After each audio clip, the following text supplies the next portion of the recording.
Hey guys, I'm here with Sean from Little Guy Trailers here in San Diego, California. I want him to have a chance to kind of tell us a little bit about the place and what their brands are maybe, and you know what they specialize in, that kind of thing. Absolutely. Hi everyone, I'm Sean at Little Guy Trailers here in San Diego. We carry a huge variety of trailers. Of course, Intec is one of our primary brands here, super high quality, and we're really excited to show you that today. And we have all kinds of other brands like the Meerkat and the A-Liners and the New Camp, Mini Max and Max, all kinds of different good trailers here for people like to camp and get out there and explore the outdoors. And so yeah, we're super excited to show you these, and we're here in San Diego in Kearny Mesa. Address is 8148 Ronson Road. You call us anytime. 858-349-8297 is my cell, but call us the shop. The primary number is 858-277-7607. And yeah, enjoy. So I also saw one in there that was really small. Is that for a motorcycle? It is, yeah. Actually meant to be towed by a motorcycle? That's right. That's the Helio from Canada. That's a great one too. That was pretty awesome. I actually have video of that. I'll roll that now. Mm-hmm. But that looks really cool, guys. And you know, I had a Harley. I sold it a few months back. That would be a really good option for somebody with a Harley that's wanting to go cross country and camp and not have to stay in hotels and stuff. Perfect way to kind of just have a place to crash and have protection and privacy. And they can have it's AC in there and everything too, so really easy way to go across country and see everything, and just a way to get out there. And the prices weren't that bad on them either. Mm-hmm. So, absolutely. Yeah, great pricing on that. Good thing to check out. Anyway, guys, I appreciate it. Let's get started with that review. Hello, everybody. This is Kevin with Grayline Overland. We're here at Little Guy Campers, and we are here to take a look at the Intec Flyer Pursue. The Intec Flyer Pursue is one of the more basic of the off-road campers. I'm not saying basic in a bad way, but it doesn't come with a lot of the stuff that some of the higher end campers, like really high end campers, come with. This is more of an entry level kind of build it to your own kind of what you want and everything like that. For example, it does not come with water. Okay, so that's just one of the things that we're going to talk about. It is not hard to set it up with water. It would be real easy to go ahead and put a water tank in here, and we'll talk more about that later. But for right now, I just want to kind of go over some of the highlights of the camper itself. We're looking at about a 14-foot box, or 14-foot trailer. Total length is 13.75 feet, so right at 14 feet. If you're going to a campsite, they're probably going to call it a 15-footer. So just to note that, you've got roughly about 14 inches of ground clearance. On the website, they said 11.5 inches. We just measured a moment ago, and it was right around 14.5, maybe even 14.75 inch of ground clearance. There is some things down there to be that I would say are things that need to be addressed if you're going to be doing off-roading with this camper, and we'll talk more about that whenever we actually go under the trailer. But for right now, we're just going to look at the outside. Okay, so on the outside, we have this table here that is actually for like the prep area. So when you pull out your kitchen here, there we go. When you pull out your kitchen here, now swing around. When you pull out your kitchen here, now you have an L-shaped working area. And there are things that I like about this and things that I don't, and we'll get more into that as well. This is pretty nice. It does have a windscreen. You have to pop this little bad boy right here off. Don't want to lose it. We'll set it to the side and then put your windscreens out. So that is really good, because as we found with our first overlanding camping trip, if you don't have the windscreen, these flames tend to get blown out. We didn't have that problem with the Cook Partner, because the Cook Partner had a lot of power. So, but on your normal stoves and stuff, it's good to have the windscreen to keep the wind off of it, okay? And also, you have plenty of storage here for different little things. It's not a bunch of storage, but it is enough to get you by with the with the minimum amount of accessories and stuff. All right, you have a plug-in right here for either a one of those single-use 1-pound propane tanks, or you can hook a bottle up to it, which is what I would do. You have a little area right here to put like a cup or something like that. You do have the Dometic 45 quart refrigerator, freezer. You can do refrigerator or freezer with this, one or the other, not both at the same time. It's not a dual zone, okay? You have this little table pull out right here so that you can do prep, and also you can put a coffee maker or something like that here with the plug in right here, okay? And then on the front, go ahead and get in position. So on the front, we have the tongue box here. And the thing that I don't like about this is that when the table is in place, you cannot lift up the tongue box.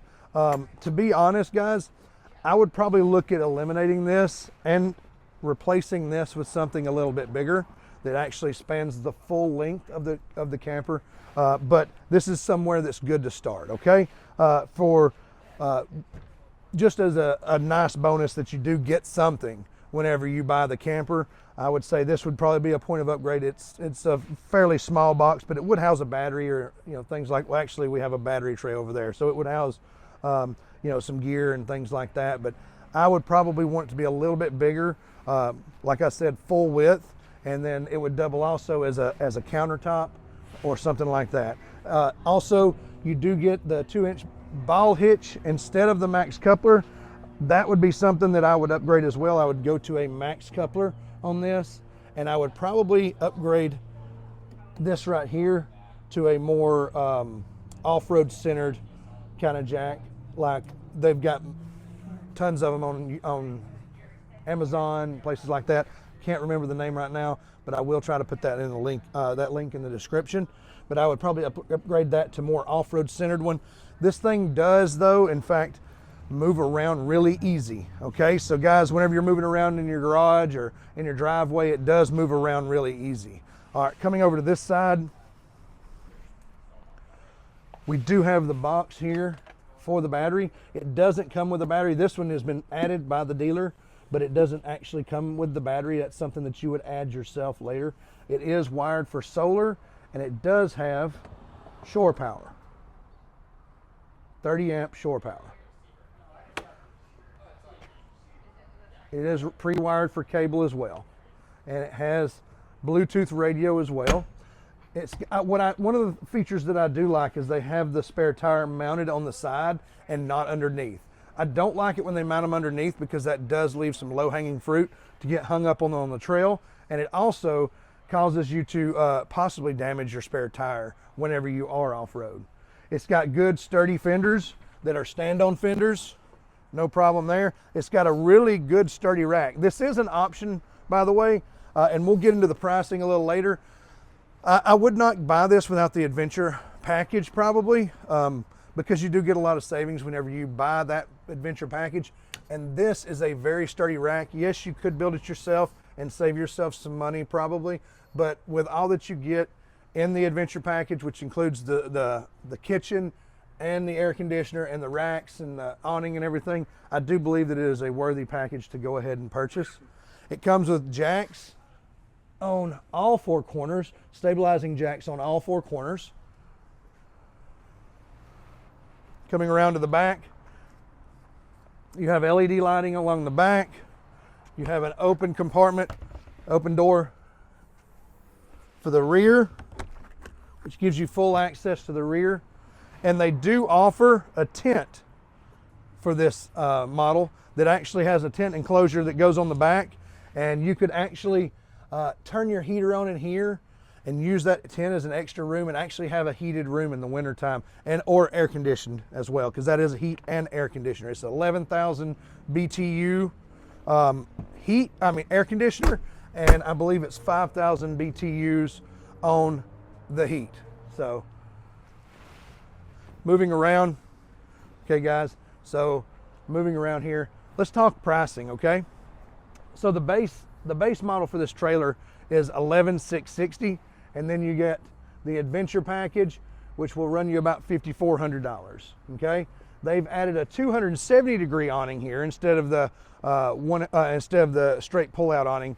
They've added a 270 awning, so it will cover all this in the front and everything like that, all the front area and all that, which I do recommend a 270-degree awning. Whether you go with the one that they have in the package to begin with, or you actually upgrade it later, I would say a 270 is a good option. But the 270 awning is another $1,250, bringing your order total to $18,795, and then they have a freight charge on here of $29.50, bringing your total up to $21,745. And that's different with the different dealers. So just so you know, different dealers are gonna have different pricing and things like that. So especially with COVID, everything is not always the same right now. It is definitely different for all the areas. Let's just say that.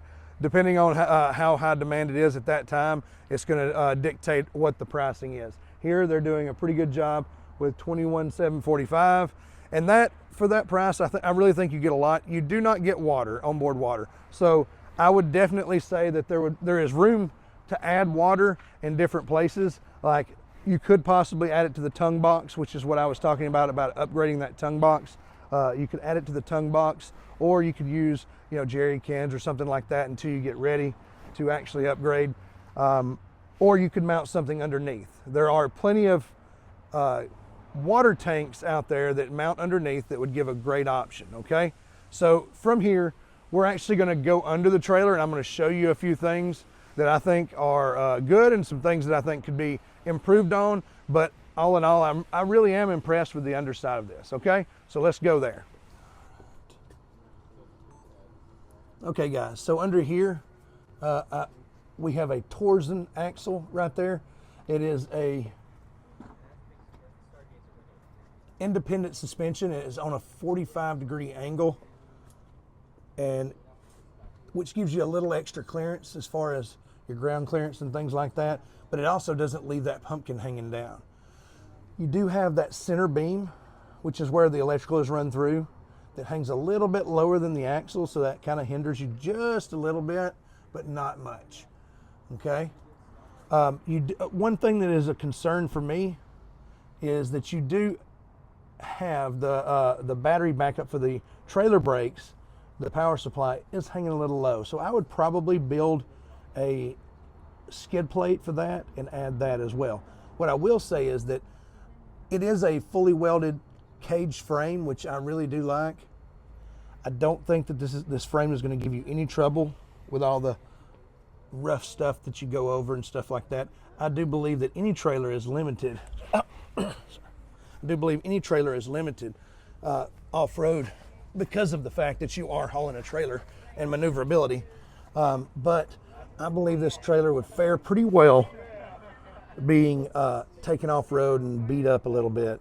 This is a 2,200 pound axle, and that is not as much as the beam, but I would say this, even though it's a 2,200 pound axle, that doesn't mean that it's necessarily a bad thing. This trailer comes in at 1,600 pounds, 15 and some change, with the off-road package and everything, and the air conditioner and all that. The heaviest this thing gets is 1,600 pounds. So you've got 600 pounds of cargo that you can haul. And let me tell you, one downside to having a heavy axle is it also makes it stiff on the trail. When you're right in this sweet spot right here, it's probably going to ride pretty good on the trail and not beat you to death, okay? So before we go inside, I just want to kind of go over a few more specs and talk a little bit more about the axles as far as the weight of the axles, because I want to really explain that, okay? So when we had the Bean, it had a 3,500 pound axle, okay?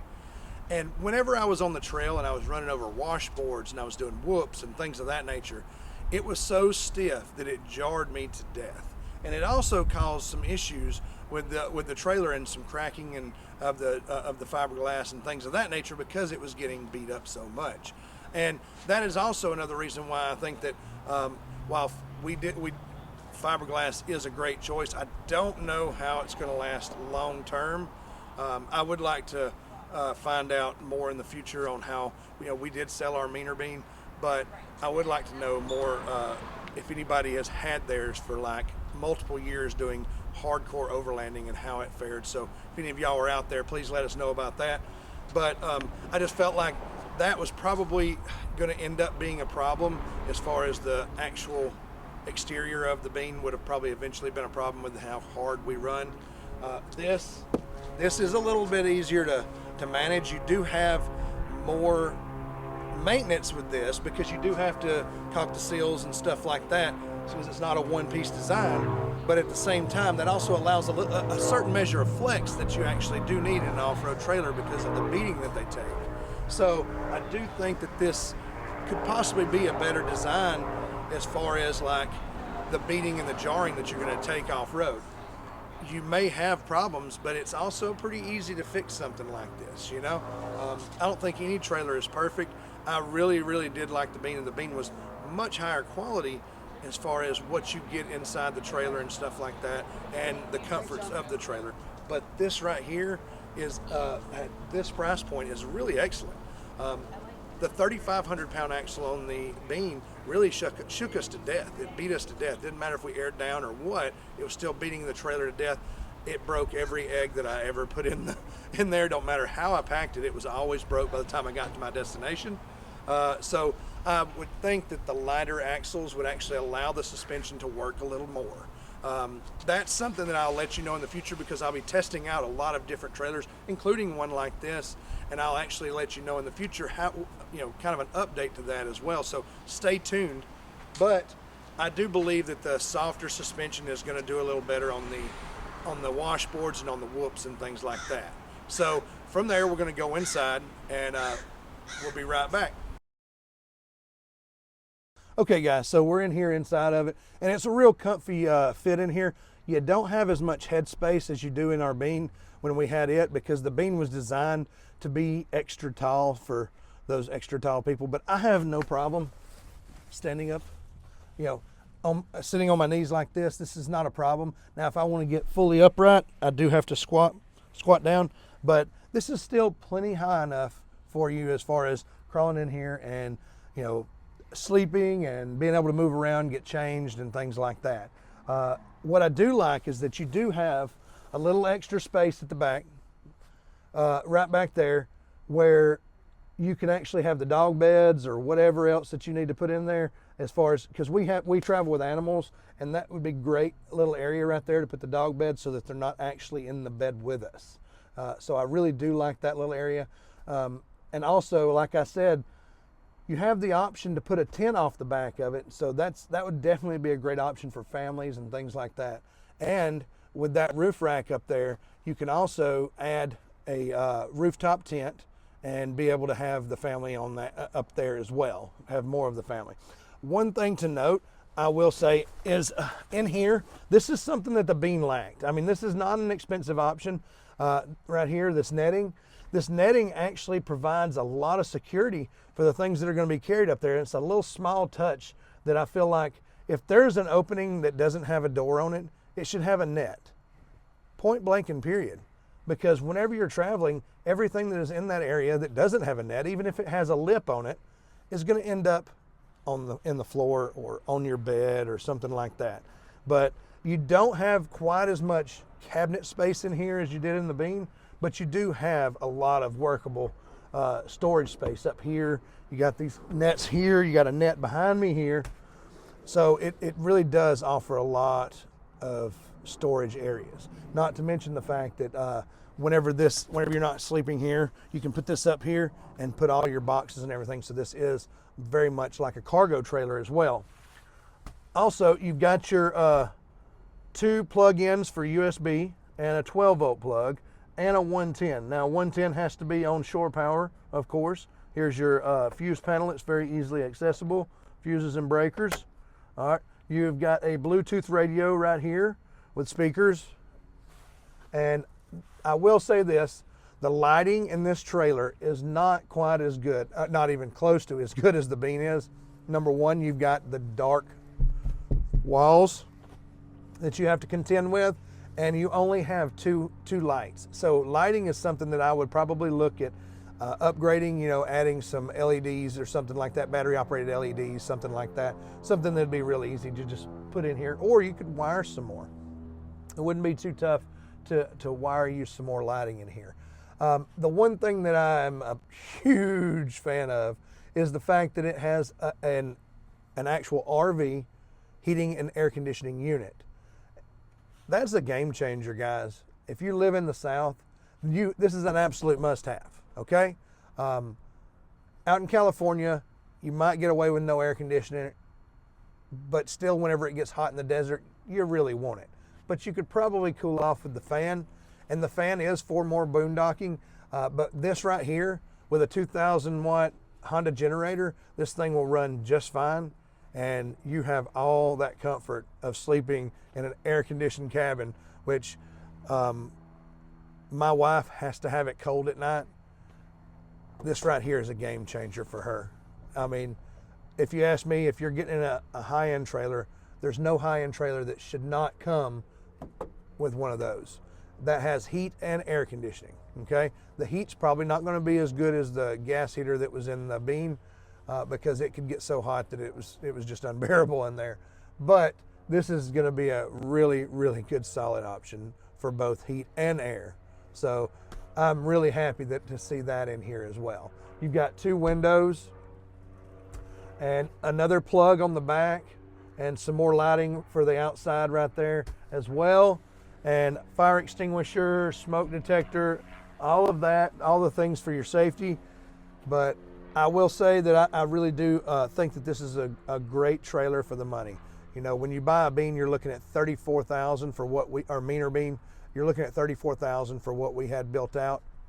And yes, it is a little bit more premium than this, but at the same time, do you need that premium price point? Do you need those premium features, or is this really just good enough? And at the price that this one is, you can definitely, if you ordered just the trailer with the adventure package and nothing else, you know, you can get into this for under $20,000, and then add a few things here and there as you go along, and you're not stuck with a big $34,000, $35,000, maybe even $40,000 trailer payment. So you've got more room to move. You've got more room to wiggle.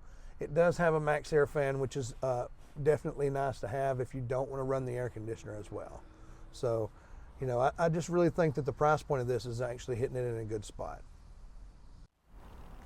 All right, guys, so getting back to the something that I like, I noticed it whenever I was coming out of the trailer, is the door. This is a very big door. It's got a good sized door. You can sit here like on the Beam. One of the things I liked about the Beam is it did not have that lip underneath me whenever I was trying to put my shoes on. So you can sit here and put your shoes on, and you've also got this right here if you're having to tie shoes, which I don't have to right now because of course I have my Crocs on. But if you need to tie your shoes, you also have a little step right here where you can tie those shoes.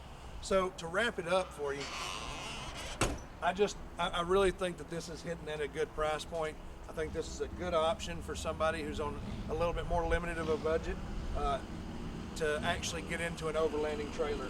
And you know, hardcore rock crawling is not something that you really do all the time, but I think that it can handle a little bit of rock crawling and a whole lot of overlanding. So overlanding is the main concern whenever you're looking at buying a trailer, because you want it to be able to go down those washboards and those whoops and handle it really well. And I really do think this will work well.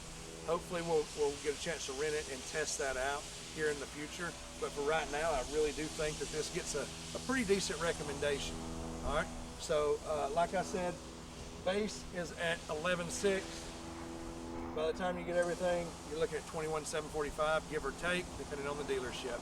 But I think it's really a viable option. So anyway, guys, this is Kevin with Greyline Overland. Don't forget to hit the subscribe button and give us a thumbs up on the video. And please leave a comment down below and let me know what you think. If you have one of these, tell us about it. Let us know what you think. All right? Until next time, this is Kevin with Greyline Overland, and I hope to see you on the trail. Hey, come here. How are you? You gonna be on YouTube? Such a cute little boy. Yeah. How old is he? He's a year. Wow, really? Just a little over a year. He doesn't look like he's that old. He looks much younger. Yeah, his head's still filling out. Frenchies are amazing. Something else, guys, that I wanted to add in is that it does have a 2-inch receiver on the back for adding a bike rack or another cargo basket or something like that. It is rated for 100 pounds, so you could get a mountain bike, an e-bike, something like that on there, no problem. You know, your average bike rack weighs about 40 pounds, so that leaves about 60 pounds for bikes and stuff like that. Also, it comes with it is set up for trailer brakes, and it has a 7-pin connector, and also it has the upgraded paint, which is the red, and it's about a 500, let me see here. No, it's a $350 upgrade to go with the red. I like the red, but to tell you the truth, if you wanted to save the money, the gray and the white look great too. The gray we'll show you here in a minute, because we're going to kind of do a brief walk around of another trailer that's here that's in the same category with this, just the bigger model. But the gray looks really good, and you don't have to pay the $350 for it. So there we are.